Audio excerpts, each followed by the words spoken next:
Au large de l'Australie, des prédateurs traquent leurs proies. Voici des fausses orques. En réalité, ce sont des dauphins extra larges. Ils peuvent atteindre 6 mètres de long et ils se déplacent en banc de 10 individus minimum. Aujourd'hui, ils sont à la poursuite d'un requin. Le banc est à ses trousses. Le requin n'arrive pas à le semer. Dans un effort commun, les dauphins acculent le requin et passent à l'attaque. Les dauphins sont des prédateurs à part entière. Frances Farabo est biologiste, spécialiste des requins à l'Université internationale de Floride. Dans la vision populaire, le dauphin est perçu comme le héros, tandis que le requin est l'antagoniste ou le méchant.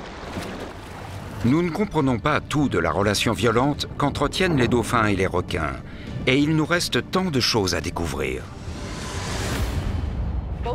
Ces deux organismes sont des prédateurs qui font des choix intelligents pour survivre et trouver à manger. Ces décisions primaires engendrent des conflits entre les deux superprédateurs. Par endroits, 30% des dauphins portent les marques d'affrontement avec un requin. Du moins, ceux qui ont survécu. Mais les petits dauphins ne sont pas impuissants, car ils possèdent un impressionnant arsenal pour affronter les requins. Il ne faut pas croire que le dauphin et le requin sont des adversaires à la force inégale. Ils ont chacun leurs atouts et leurs faiblesses qui leur permettent de se battre à armes égales.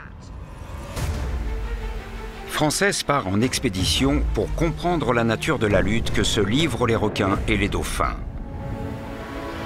En compagnie du chercheur Kirk Gastrich, elle se rend à l'autre bout de la Terre, sur le champ de bataille le plus sanglant de la guerre entre les requins et les dauphins, la baie Shark.